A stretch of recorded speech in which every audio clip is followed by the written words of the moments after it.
Quelque chose quand même, t'es pas gagné. Hein. Ah ouais. T'as vu, ça tire un petit peu. Et comme ça, tu te rends compte aussi qu'une petite pente comme ça. Bonjour. Ouais, c'est vrai, effectivement. Ouais, alors que ça a l'air d'être un élément assez plat, assez lisse. Mais tu sens. Et pourtant, elle est tout à fait homologuée. Hein. C'est pour ça que. Et pourtant, c'est pas grand-chose, hein, tu vois. Et la moindre petit relief un peu difficile, ça te donne la suite. Ouais, mais c'est d'où la difficulté de faire aujourd'hui de l'aménagement urbain en prenant en compte toutes ces données qui finalement vont donner des difficultés en termes de pratique d'esthétisme, etc. C'est pour ça, maintenant, on va aller dans ton ascenseur. Ouais. Je vais essayer d'éviter le poteau là. Mais tu te débrouilles bien, il n'y a pas de. Alors, les portes comme ça, c'est bien. Ça, c'est heureusement. Ouais, oui. Heureusement. Voilà, c'est ça. Et là, les portes se referment. Non, non. Merci. Pascal, déjà. Vas-y. C'est pas un problème, je te pousse, mais. Ça va, on Avec dit déjà les merci, gens, c'est ça. Très sincèrement, on les aurait dans l'autre sens, là. Ça serait vraiment le cheminement idéal pour une personne en l'air. Ouais, c'est sûr. Oui. Moi, j'ai des petites choses. Parce que là, ils n'ont pas d'utilité. Tout à fait. C'est un banc qui a été mis là, dans l'aménagement. Personne ne s'assoit dessus. Puis là, on les sent. Oui, évidemment. Ah, bah, bien sûr. Ça, c'est pas rigolo. Voilà. Tu vois le travail que Ouais, tu dérouilles pas mal. Ah, il déroule bien. Mais tu vas pouvoir rentrer, c'est ça. Parce qu'il y a trop de choses dedans. Non, mais. On marche arrière. Là, tu te rends un peu. Alors, vas-y, on te laisse faire. Et ça, c'est vraiment le quotidien des personnes en situation de handicap. Et Patrick, il est en pleine forme. Il a trouvé la solution. Et tu vois la complication On se la peinture. Non, c'est Balance la galère. tête. Ouais, on se rend C'est pas galère compte. parce qu'il faudrait que j'utilise le bras gauche pour tourner mon fauteuil. Ouais. Et il est pris pour tenir la porte. Et c'est pour ça que nous, on a rajouté des sonnettes justement devant les mairies qui ont des portes comme celle-là. Ah oui. Tu vois, tu as vu, c'est tout un travail. Hein. Mais je suis obligé de tenir, parce qu'on ne peut pas tenir la porte ouverte, parce qu'elle est entraînée Ah oui, parce qu'elle, c'est là. et manipulée. Alors, je te laisse réussir quand même, Patrick, parce que c'est important. Voilà. Donc là, d'accord. Mais tu vois, on se rend bien compte quand même que c'est difficile et que tu es en bonne santé. En plus, tu as une bonne amplitude de bras, toi. Oui. Voilà. Et donc, c'est important d'avoir justement cette notion que dans le quotidien des personnes, si par exemple je suis devant une mairie, c'est presque impossible. La vraie technique, c'est celle-là, Patrick, je te la montre quand même. C'est qu'on utilise comme un outil le fauteuil. Donc, on va prendre la porte, on va pas chercher à rentrer.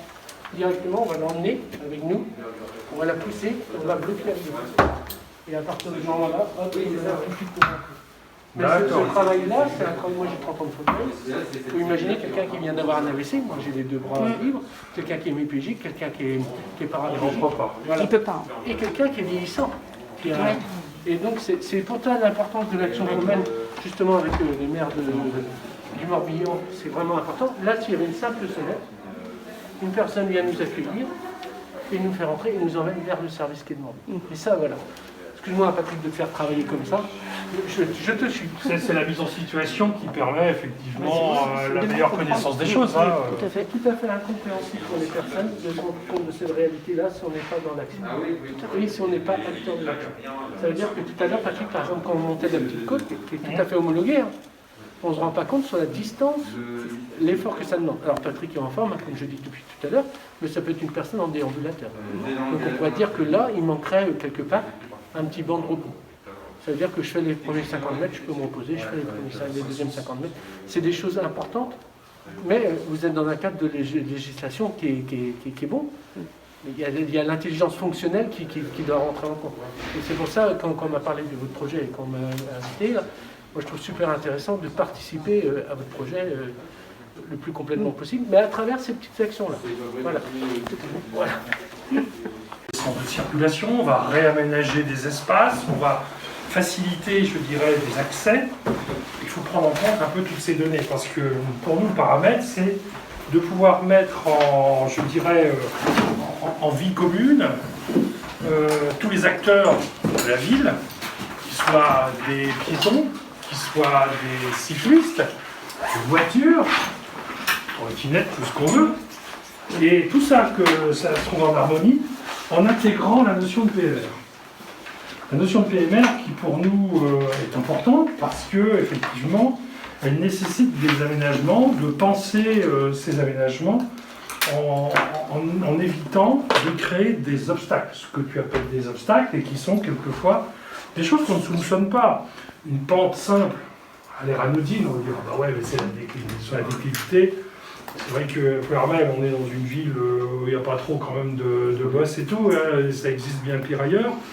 Mais pour autant, on se doit de pouvoir faire en sorte à ce qu'un circuit puisse se faire pour un PMR sans qu'il ait d'obstacles véritables et se trouve bloqué devant une simple marche. Alors, on l'a déjà un petit peu mesuré quand on a créé par exemple la nouvelle place du marché, où à un moment donné on se trouve avec une place du marché très en bas, donc on a fait 2 pentes, de 2 niveaux, mais qui bien entendu il faut pouvoir joindre les 2 niveaux et essayer de trouver une rampe qui soit tout à fait normalisée, mais je m'aperçois rien qu'à pousser sur le fauteuil manuellement que même la longueur de la pente qui serpente, puisque c'est comme ça qu'on obtient des pentes qui soient plus douces, quand on arrive en haut, si t'es pas habitué, j'imagine que ça tire un peu, certainement. Quoi. Et à la descente, il ne faut pas non plus que ce soit une rampe de lancement pour se retrouver en bas de la place.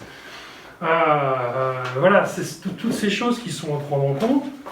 Et comme je te disais, on peut s'en rendre compte le mieux possible que quand on est en situation. Donc, effectivement, cette expérience de me mettre dans un fauteuil n'est pas une mauvaise expérience. Si je dois résumer. Et Géliane, je t'en voudrais certainement pas de me mettre en situation. C'est toujours la même chose quand on se retrouve dans une situation de décideur, comme vous l'avez tous aujourd'hui, et aussi de personnes qui vont diffuser l'information comme le journaliste présent aujourd'hui. C'est quand même avoir cette notion des personnes pour lesquelles on le fait. Ça, c'est important. Comment parler de quelqu'un en fauteuil si on n'a jamais ouvert une porte de cette manière, si on n'a jamais monté une côte? La vision d'une personne entre guillemets valide, parce que pour moi il n'y a jamais personne de valide, il faut avoir cette notion qu'on a tous au moins un handicap, c'est quand même de se dire voilà, on le fait par rapport à soi. Mais très vite, si on a dans sa famille quelqu'un qui est en situation de handicap, ou si, voilà, parce qu'on peut parler de handicap en général, on parle de PMR, de personnes à mobilité réduite, mais il y a le handicap en général qui va jusqu'aux personnes malentendantes, malvoyantes, mais aussi aux personnes qui ont des handicaps invisibles. Et c'est vraiment très important d'avoir cette notion de se mettre à leur place. Mais il y a quelque chose qui est encore plus important, c'est de leur permettre de concerter des possibilités d'aménagement et de modernisation de la cité avec eux. Et ça, c'est vraiment quelque chose qui nous est très fort, parce que, quoi qu'on puisse dire, quand Patrick, tu vas dans le fauteuil, tu as quand même tes abdos, tu as tout ça. Moi, si je lâche mon doigt, moi, je tombe. Donc, on a quand même aussi, il y a la souffrance aussi, il y a tout ça. Ça, c'est toutes les personnes qui sont en situation, mais il ne faut pas oublier les aidants, toutes les personnes qui vont accompagner, et les services publics. Alors, les aidants, on peut imaginer que si quelqu'un avait été derrière toi, par exemple, dans la côte, ou quelqu'un t'avait ouvert la porte, c'est quelque chose de génial. Mais il y a aussi les personnes qui sont seules. Et là, tout votre dynamisme, toute votre présence, toute votre proximité a un rôle important.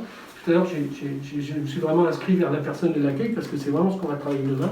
C'est l'humain dans les services publics. Comment on peut faire pour accueillir les personnes? On peut imaginer, par exemple, la porte, là, qui puisse être vraiment quelque chose une montagne. Hein. Mais si on avait une petite sonnette à l'entrée et qu'on avait quelqu'un qui puisse venir nous accompagner, c'est très important, non pas dans le sens simplement du déplacement, mais aussi du service qu'on va demander. Si on est une personne qui a le visage déformé, si on a du mal dans l'élocution, si on a du mal dans la compréhension, d'avoir une personne qui vient nous accueillir, et je pense qu'à Plouermel, on a quand même la chance d'avoir des gens très très souriants, c'est quand même super important et super sécurisant. Moi, ce qui a été le plus dur pour moi, c'est pas de monter dans un fauteuil, de m'entraîner à aller dans les centres de rééducation, c'est d'être confronté à ma réalité dans la société. Le regard. Voilà. Le regard, peut-être, sur le regard, on apprend avec le temps, parce que le regard des autres, c'est le sien, mais c'est surtout dans la mobilité, l'accessibilité, la liberté, et accompagner, c'est génial, quoi, parce que tout à l'heure, par exemple, si vous n'aviez pas été là, on n'aurait pas pu prendre le fauteuil. On n'aurait pas pu prendre les valises. Ça paraît tout bête, mais imaginez ce que ça représente pour quelqu'un d'être dans un cadre comme aujourd'hui de réunion, qui a des documents à emmener, si il est obligé de faire 15 fois l'aller-retour en fauteuil. Il y a tout ça. Mais toute cette logique-là, toute cette intelligence fonctionnelle, c'est quelque chose qu'on a en Bretagne de très très fort, mais qu'on ne sait peut-être pas encore tout à fait mettre en place, parce qu'il nous manque quelques outils. Après, juste pour parler des personnes en situation de handicap, on doit parler aujourd'hui avec beaucoup de pertinence des personnes aussi âgées, qui sont de plus en plus nombreuses dans nos cités, ou dans nos villes, ou dans nos communes. On travaille beaucoup sur le maintien à domicile. Moi, j'ai une notion du maintien à domicile qui est primaire. Ça veut dire que si on arrive à garder quelqu'un chez lui, c'est bien. Dans des conditions techniques, matérielles, de service, c'est bien. Mais si elle ne peut pas sortir de chez elle, on peut dire ce qu'on veut, c'est une cage d'oreille. Et ça, c'est quelque chose sur lequel il faut vraiment, vraiment travailler aujourd'hui. C'est permettre aux gens de continuer à vivre et vivre là où ils ont fait le choix de vie. Et ça, c'est ce qu'on fait. Hein. De toute façon, Patrick, je t'apprends pas, parce qu'on travaille depuis longtemps. Mais c'est vraiment la notion qu'on a aujourd'hui de cette efficacité-là, de bien vivre ensemble. Quelque part, on peut être confronté à cette réalité à un moment donné. Un simple accident dans la mobilité, une jambe cassée, des éléments de ce genre, on se retrouve vite fait en difficulté de mouvement et on est dans cette situation qui certes est passagère, mais qui existe aussi. Toutes ces choses sont à prendre en compte. Ouais. Alors la réalité, c'est vrai que nous, comme je te le disais tout à l'heure, Yann, nous dans la restructuration du centre-ville, on veut tenir compte de tous ces éléments. Alors, évidemment, j'ai eu l'occasion hier soir, on en parlait encore, parce qu'on était en groupe, un peu sur ces éléments, notamment comment on allait faire. Alors on disait, est-ce que tu vas faire des pistes cyclables, est-ce que tu vas faire des trottoirs qui soient d'accès PMR, etc. Bon, évidemment, il y a des choses qu'on va voir avec des cheminements partagés. C'est-à-dire que, même notamment dans nos centres-villes, on a plutôt tendance à oublier les trottoirs. Oublier les trottoirs, ça veut dire qu'on va avoir des endroits où la voiture roulera à 20 à l'heure. Où, je dirais, le cheminement partagé fera que tous ceux qui sont autrement qu'à pied devront faire très attention à ce qui se passe à droite à gauche. C'est plus facile d'avoir ces éléments partagés. Maintenant, la difficulté qu'on a, c'est de la faire comprendre, cet état de fait, à tout un chacun. C'est que demain, le réflexe soit que la route n'appartient pas qu'aux seuls utilisateurs dans leur mode. C'est-à-dire que ce soit dans sa voiture ou sur son vélo. Ne perdons pas ça de vue, quelquefois, on n'est pas tout seul non plus, qu'il y a plein de choses à prendre en compte. Avec des éléments prioritaires, j'ai vu que tout à l'heure, pour descendre, pour aller sur la place à côté, tu passes sur la route. Ouais. Elle est assez réduite puisqu'elle est à double sens. C'est vrai que quelque part, il faut bien faire prendre conscience et non pas se faire engueuler par le chauffeur qui arrive en face en disant « mais qu'est-ce qu'il fout là, celui-là ?» C'est la place de la voiture, pas la place du fauteuil. Demain, on devra organiser des choses pour qu'on ne soit pas cloisonné. C'est comme ça que je l'imagine un peu. Maintenant, dans les autres espaces extérieurs, périphériques, qui ne sont pas, je dirais, dans les zones 20, on fera des zones 30. Pas plus. Hein. Après, bon, évidemment, les zones 50 sont vraiment dans les grandes périphéries extérieures, on voit ça différemment. Mais l'esprit, il est bien là. Faire en sorte à ce qu'on ait une cohabitation d'ensemble. Et cette cohabitation, c'est tous les acteurs que je viens de citer, et bien entendu, les PMR. Les PMR qui doivent trouver leur place, leur moyen de circuler avec une certaine quiétude. J'ai toujours une certaine quiétude parce que la quiétude complète, on ne l'a jamais dans la mesure où on sait qu'on cohabite avec d'autres, il faut être vigilant. Et ça, c'est valable pour tout le monde. Voilà un peu l'état d'esprit. Alors maintenant, tu me casses un peu ma baraque parce que moi j'aime assez bien les petites décos, les ceci, les cela. Et les petites décos, je m'aperçois que c'est des petites choses qui sont quelquefois des obstacles. Des petits obstacles, mais des obstacles. Qu'on ne se rend pas compte quand on passe en vélo, quand on passe en voiture, mais un petit décroché de pierre, de ceci, de cela, simplement le petit décroché de ras de trottoir comme tout à l'heure, il faut forcer le trait si on veut le passer, quoi, des choses simples. Descendant ça va, mais en montant c'est pas pareil. Il peut avoir une intelligence avec ces reliefs-là, parce que, vous voyez, par exemple, l'Ardoise, là, au lieu d'être en barrage, elle peut être dans une continuité. Et ça peut permettre ce relief d'aider les personnes par son malvoyant à retrouver un chemin. Donc il y a une intelligence aussi. Moi je suis tout à fait dans la protection du patrimoine et aussi du beau, mais si elle est faite intelligemment, au lieu de faire quelque chose qui est transversal comme ça, peut-être quelque chose dans une continuité, on garderait l'ardoise, qui a sans doute une histoire dans notre pays, et on pourrait aller jusqu'à la mairie en suivant justement ce chemin d'ardoise. Et ce qui serait complètement intégré dans la décoration, dans l'esthétique mais qui aurait une action fonctionnelle. Ça, c'est important. Quand on parle, par exemple, des toilettes, les toilettes, ça serait super bien qu'à partir de maintenant, à Ploërmel, on décide, puisqu'il y a beaucoup de place dans les toilettes, et ben, qu'il y a une petite table allongée dedans, ce qui permettrait aussi de démocratiser un petit peu ces endroits-là.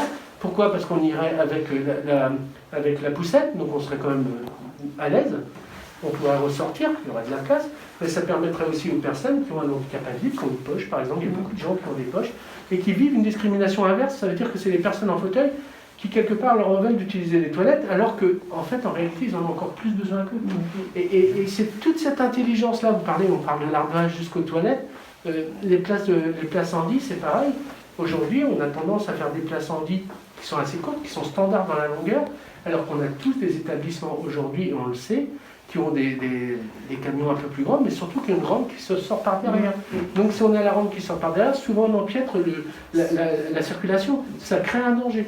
Quand on parle de Patrick, monsieur le maire, monsieur le président, parce que là c'est important, parce que c'est un combat politique qu'on mène, parce qu'il y a une politique là, on développe beaucoup les pistes cyclables aujourd'hui.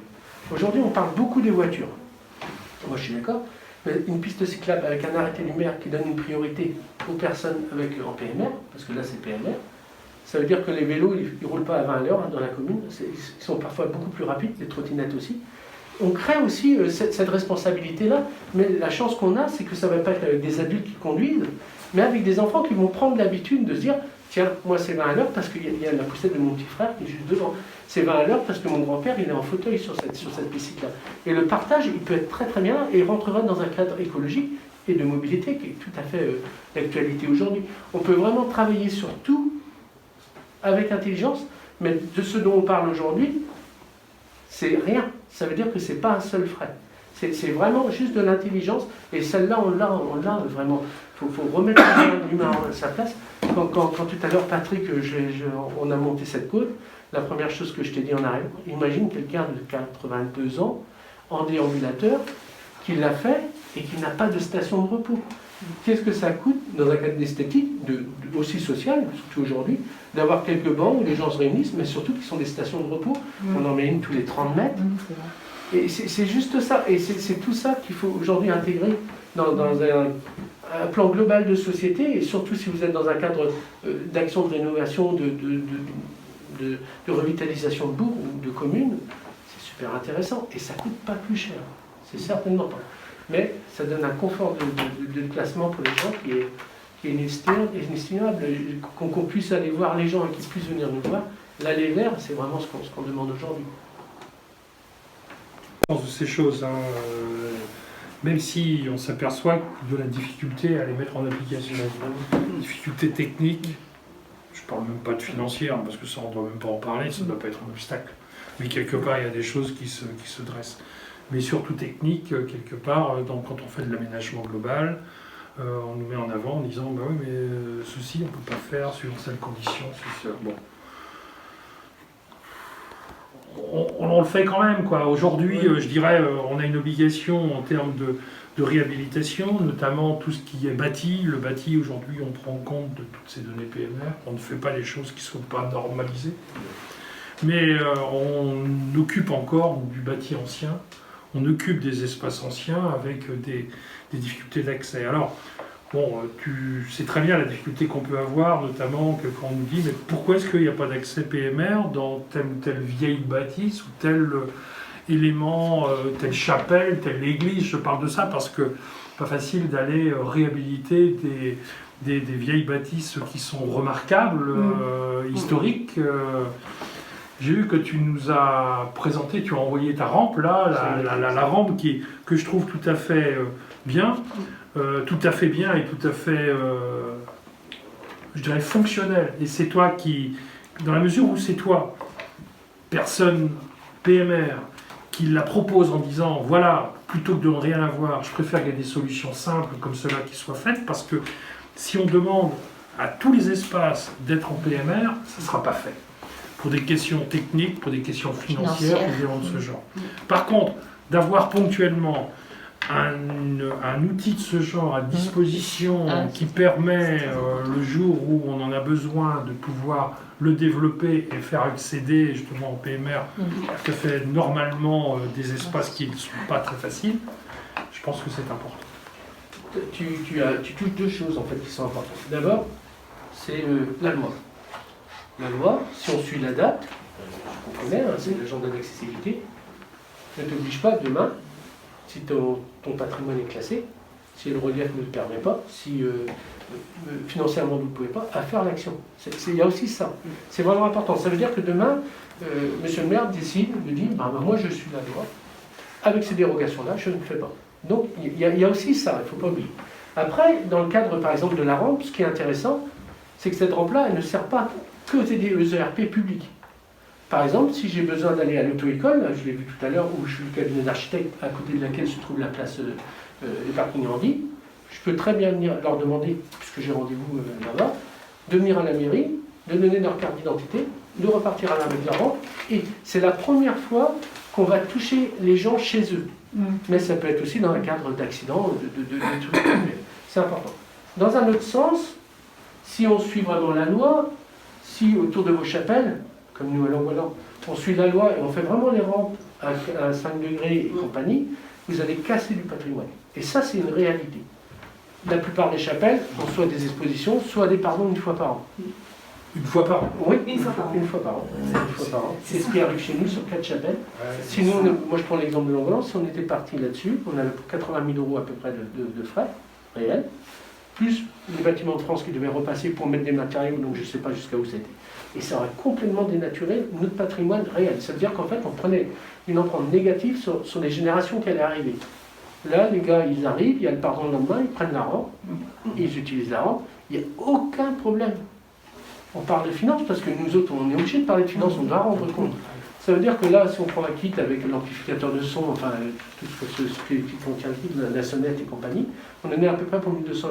Ça fait que nous, on a fait 80 000 € d'économie, qu'on a quelque chose de fonctionnel et qui permet aux gens d'y aller. Ça veut dire que vraiment, voilà. Et c'est ça que moi je recherche aujourd'hui. Alors, c'est pas contre la loi de 2005 parce que j'oserais pas me permettre, c'est pas non plus contre la date, mais c'est contre le temps. Ça veut dire les générations, moi ça fait 30 ans que je suis en fauteuil, les générations qui attendent, moi de 2005 ça a été génial, je me suis dit dans 10 ans, je pourrais aller partout. J'aurais pu être maire sans rentrer dans ma mairie bientôt. Ouais. Mais dites-vous bien que c'était quand même très très important, accessibilité, liberté. Et là, moi je trouve que c'est notre rôle aujourd'hui, et vraiment important, de donner des solutions à cette alternative temps. Voilà. Et par exemple, à chaque fois, peut-être qu'on aura une intelligence, nous aussi, on va en acheter une à deux, mais on va garder notre sonnette. Et il y aura 50 mètres ou 100 mètres de moins à faire. Puis après, ils en achèteront une même, mais surtout, ça va leur permettre de pouvoir revendre, parce que monsieur le maire parle d'une dérogation, de pouvoir revendre leur commerce pour qu'il y ait une continuité, parce que autrement, c'est pas possible. Donc, moi, je crois, moi, c'est de dire, ben voilà, on est conscient de ce qui se passe en réalité sur notre territoire, et la réalité, c'est qu'il faut qu'on ait des solutions. Voilà. Tout à l'heure, j'ai insisté sur le sourire de votre personne d'accueil. C'est vraiment pas par hasard, parce que c'est votre sourire aussi à vous, et c'est le sourire de la commune qui dit vous avez tous une place et on trouvera des solutions. Et cette solution-là, elle est importante. Comme je disais, il y a la rampe, il y a l'amplificateur de son qui permet à des personnes malentendantes, quand elles arrivent en accueil, de garder une confidentialité. Il y a la borne qui dirige les personnes vers les services, qui est vocale. Et il y a cette sonnette, qui est presque le plus important pour moi, qui permet de sonner, de prévenir et d'avoir une personne qui vient nous rencontrer. C'est énorme, quoi, en fait. Et voilà. Et c'est cette idée-là qu'on a. Après, quand vous avez un grand projet comme chez vous, et je me suis encore fait un petit peu intrusif, parce que j'ai proposé à monsieur le maire de pouvoir aussi suivre ces travaux-là, mais ça sera non pas dans un cadre décisionnel de structuration, mais de fonctionnalité. Toute simple. C'est l'œil averti qui se met. Voilà. Et puis, n'oubliez pas qu'on demande toujours un référent accessibilité dans chaque commune, ce qui est important aussi, parce que c'est ce que nous, on évolue aussi. ce référent-là, ça peut être un élu, parce que il faut que ce soit un élu, c'est quelqu'un qui aura une formation avec la DTDM, qui lui donnera simplement, c'est tout bête, 8 numéros. Et moi, quand je vis chez moi, et que j'ai une retraite ou une adulte handicapée qui est très faible, je sais que je peux appeler la mairie, lui demander, voilà, je veux continuer à vivre chez moi, mais j'ai pas d'isolation, c'est ce que je peux appeler. Je veux continuer à vivre chez moi, j'ai un problème avec mon âge parce qu'elle n'est pas renouvelée, est-ce que je peux appeler? Et il aura vraiment ce rôle-là. Il y a un exemple qui est frappant pour moi, c'est que sur notre commune, et sans être dans un cadre de dénation, j'avais des personnes qui ne se lavaient plus. Maintenant, Aujourd'hui, ça s'appelle Espace Autonomie Est-Morbihan et qui prend en compte un peu des besoins, notamment pour le suivi des personnes âgées. Et souvent, c'est pourquoi? Pour faire en sorte d'avoir des interlocuteurs pour le maintien à domicile de ces personnes âgées. Et ce que tu viens de mettre en avant, c'est que effectivement, c'est un élément phare, un élément confortable. Moi, je l'ai fait pour mes propres parents en son temps, transformer leur salle de bain avec la baignoire traditionnelle, où plus personne, aucun médecin pouvait grimper dedans et surtout plus en sortir, en ce qu'on appelle les douches italiennes, les mêmes accès, etc., et qui permet même, je dirais, aux personnes, aux soignants qui viennent les aider et les accompagner de pouvoir bien travailler. Aujourd'hui, d'ailleurs, cet espace autonomie se dote, se renforce de la compétence handicap. C'est-à-dire qu'aujourd'hui, c'est un partenariat qui va être fait avec la maison du handicap. Avec la maison du handicap départementale, régie par le département, et quelque part, c'est l'interlocuteur local. Mais ces aménagements que je viens d'évoquer pour les personnes âgées est tout à fait approprié, justement, pour la personne handicapée et son maintien à domicile. Et aujourd'hui, là où c'était absolument impossible il y a quelques années, aujourd'hui, on voit la volonté des personnes handicapées d'être autonomes. La volonté d'être autonome, de ne pas être toujours dépendant toute leur vie de bras extérieurs. Et là-dessus, on doit pouvoir trouver ces réponses. Et ces réponses sont là. Et tant mieux que, justement, avec un dossier bien ficelé, et si je dis ça, c'est pas anodin, on peut obtenir des cofinancements qui sont quasi globaux. Mais quand j'ai dit dossier bien ficelé, ça veut dire qu'il leur faut un accompagnement.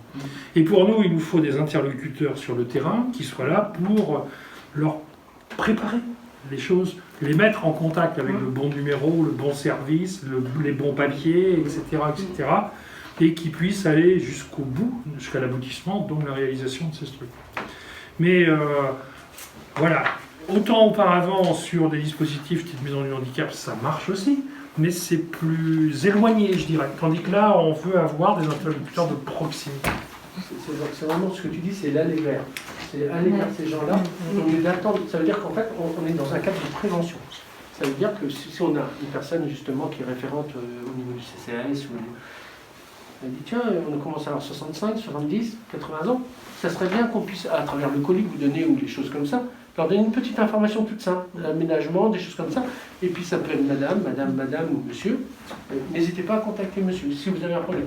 Ça paraît tout bête, ou dans le bulletin municipal, ça paraît tout bête, mais l'interlocuteur, il est connu. Il est connu comme quelqu'un qui appartient à la mairie. Et moi, je suis un farouche défendeur des élus locaux, hein, et aussi du personnel local, parce que c'est vraiment l'interlocuteur qu'on peut avoir dans toutes les situations. Ça veut dire même dans un cadre de timidité, dans un cadre, ça peut être le voisin qui prévient, tu sais, madame Martel commence à avoir du mal à aller dans son garage.